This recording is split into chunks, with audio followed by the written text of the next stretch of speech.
Hello everybody, my name is Nate Moore. I'm a member of the Science Department at General McLean High School, and I am beginning my 10th year of teaching at General McLean High School this year. I'm dual certified in both biology and chemistry, and this year I'll have the opportunity to teach classes from both disciplines. This year, as I'm sure we're all aware, is going to be a year like no other. There will be new challenges, but with new challenges come new opportunities to learn and grow in ways that we never thought possible before. So I have no doubt that we'll be learning and growing in these new ways together. For the course, most of what we will do will be on the iPad. In fact, at this point in time, my plan is to conduct 99% of everything that we do on the iPad and distribute and collect all work through Schoology. If the event occurs that I would need to give a hard copy handout, I think that it would be rare this year. So aside from your iPad, you will need a folder just for the miscellaneous handouts that we might come up with from time to time. I would like to begin now with a tour of my classroom and then a brief description of the course that you will be taking. This is our classroom. You can see that it is both a classroom and a lab in one. We will be able to fit 12 students socially distanced in the classroom this year.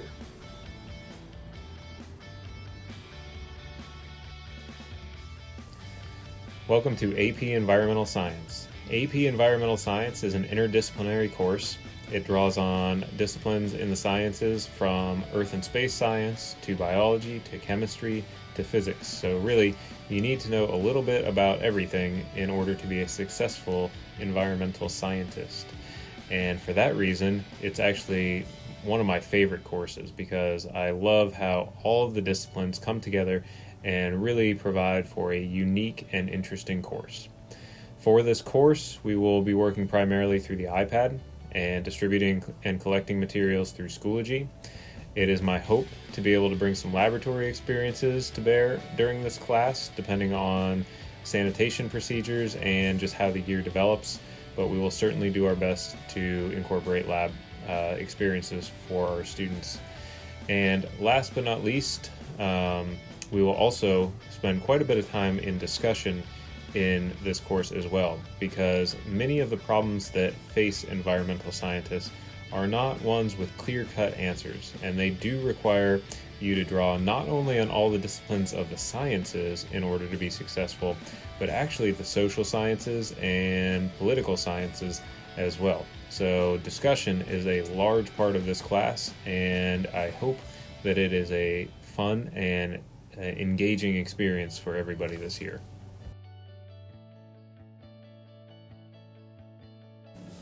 The textbook that we used does a really interesting job of breaking down sustainability, which is the key to environmental science, into two different spheres: the sphere of the natural sciences and the sphere of the social sciences. The three sustainability principles of the natural sciences are that solar energy is the ultimate source of energy on our planet.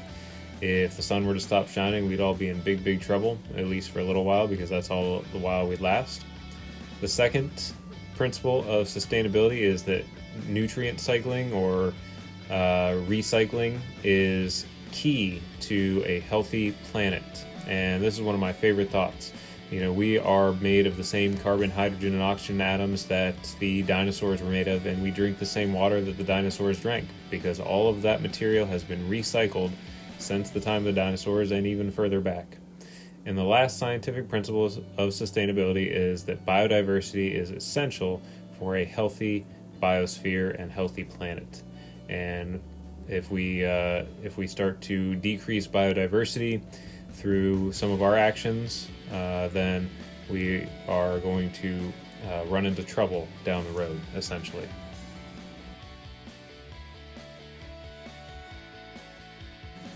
But perhaps the most interesting thing about environmental science is that it does not exist solely in the realm of the hard sciences or the natural sciences.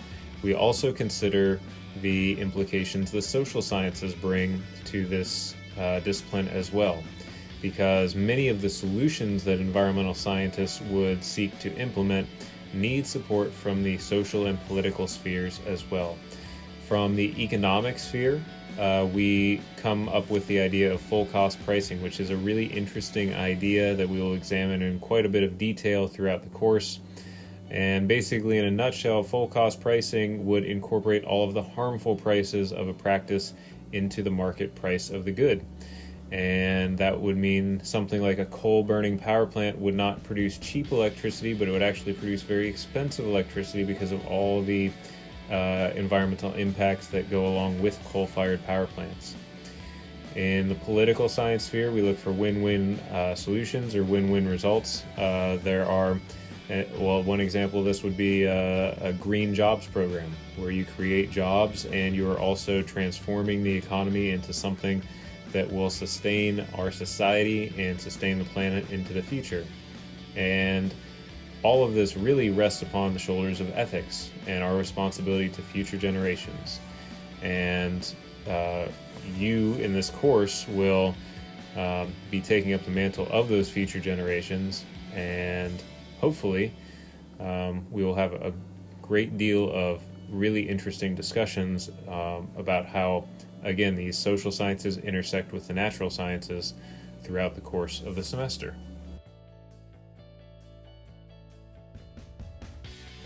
The first unit that we get into in AP Environmental Science is a review of earth science processes. So we're talking geology here with plate tectonics.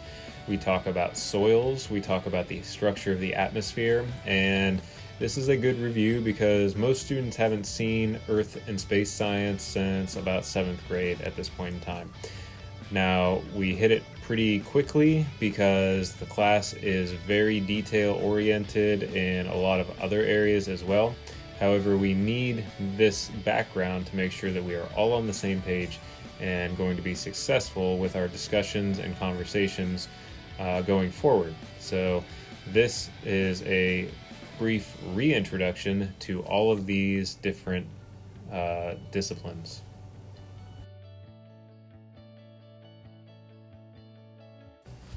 The second unit in this class is a little bit of review as well. It is resource flow in ecosystems, and here we've got the nitrogen cycle rather, pictured as one of the many cycles that we will discuss. And one of the reasons we discuss this is that one of the 3 principles of sustainability when it comes to the scientific principles of sustainability is resource recycling. And the Earth does a great job of this naturally, but humans have found a way to disrupt these natural processes. Sometimes that's okay, sometimes it's less okay, but all in all, we need to understand how the processes were originally working in order to help the Earth maintain them with all of our human activities incorporated. So this unit is a rather quick unit as well. Again, it's a little bit of review, and from here on out, though, you'll see that we are getting into some brand new topics.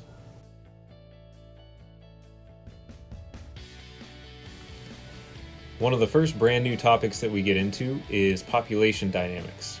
Now, there might be a little bit that sounds familiar about this from a past biology course, because we do talk a little bit about organism population, but we focus a lot more on the human population dynamics. And for the longest time, in fact, right around the year 1800 was when we first started to see the human population take off, because for the longest time it had remained stable.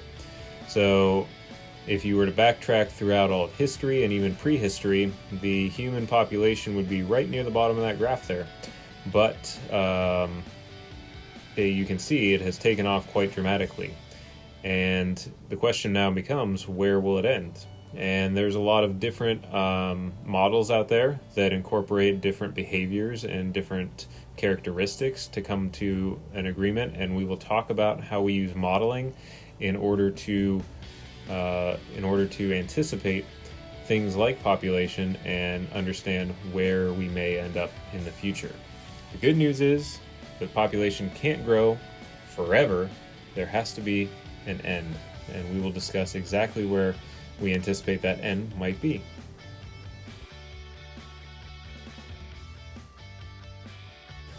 The fourth unit that we get into is about land use. And if you've ever heard of the tragedy of the commons before, this is at the center of the discussion of land use. In the tragedy of the commons, you have a common space that many different people may elect to use. So in the left side, we see a common grassy area, common field, where there's a few sheep grazing and everything seems to be good. The sheep look well, the grass is green. But as more and more sheep graze, because more and more families, say, or more and more ranchers start to graze their animals on the same land, then the land becomes degraded, and ultimately it won't be able to support as many animals going forward. Now, we talk about this in terms of all the different things we need to use our land for. That includes urban areas for living and developing our culture. It includes rural areas for raising livestock and agriculture. It includes even the oceans and how we use those, and are we sustainably fishing and or practicing aquaculture in those areas. So this really becomes a broad unit. It becomes fairly long because we have to examine each one of these different types of land use and then talk about how they all work together. And sometimes maybe they don't all work together, but we have to figure out a way to maybe help them all work together a little bit better so that we can help maintain this this planet that we live on.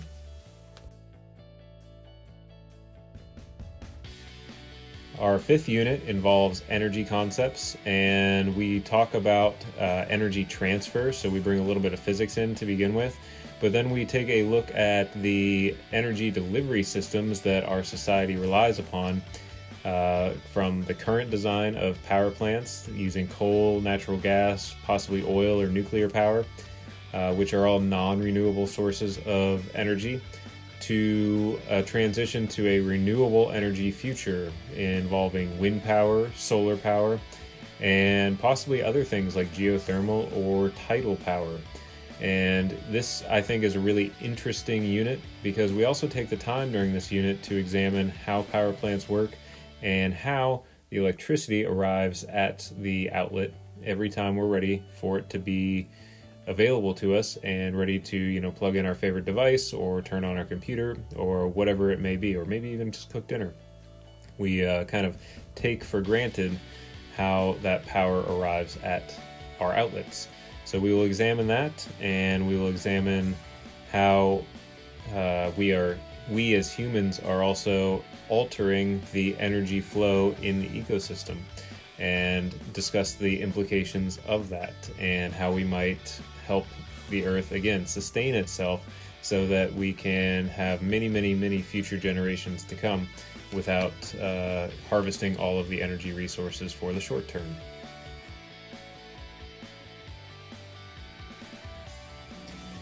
In our sixth unit, we will examine atmospheric pollution. And as you can see from the image here, there are natural as well as man-made sources of atmospheric pollution.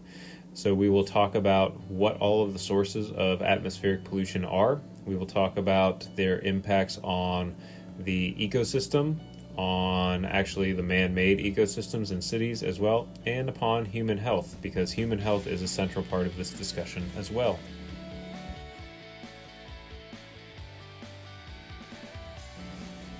We are closing in on the end of the course now with Unit 7, where we discuss aquatic and terrestrial pollution. And we do the same thing that we did with atmospheric pollution, where we will discuss the sources of aquatic and terrestrial pollution. And we will also discuss the effects upon human health and the ecosystem's health as a result of both aquatic and terrestrial pollution.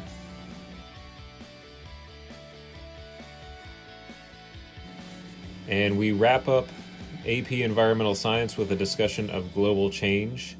We discuss topics from climate change to ocean acidification to population growth and what that entails for the future.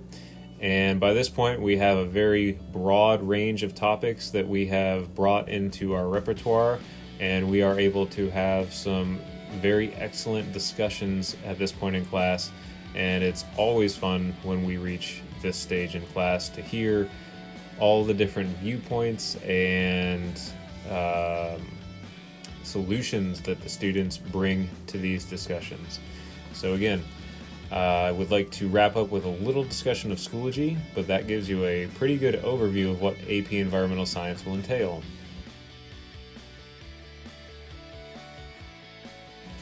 As I mentioned before, about 99% of the work that we will do this year will be distributed and collected through Schoology.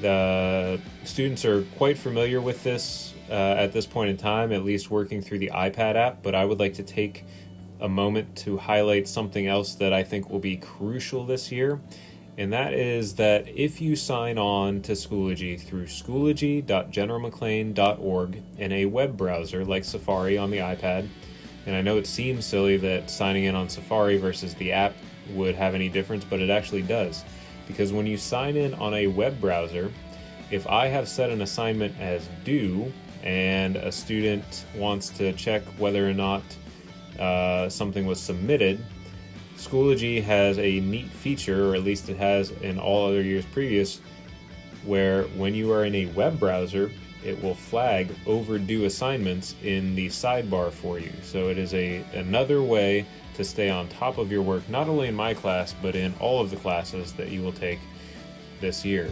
So again, signing on to schoology.generalmcclain.org through a web browser will let you view your overdue assignments. And last but not least, even though we will be using Schoology extensively, PowerSchool will still be the official grade of record. So we need to just make sure that we're both on the same page with that. And if you have any questions at all about grades throughout the course, please ask me. Feel free to ask sooner rather than later. And we will, again, be looking at PowerSchool as the official grade of record. Thanks for taking the time to take the tour of the classroom with me and listen to a little bit more about the course. I'm sure that I have not answered all of your questions about the course at this point, but that's to be expected. If you have any questions at this point in time or throughout the year, I think email is going to be the best way to contact me this year, at least for initial contact, and my email is nathanmoore, NathanMoore @generalmcclain.org. And from there, we can correspond through email, or we can arrange a phone call or a virtual meeting to answer any questions or address any concerns that you might have throughout the year. Again, I anticipate this year is going to present us with many challenges, most of which we don't anticipate at this point in time. So together, we will get through this. And in the meantime, stay safe and all the best to you and your family.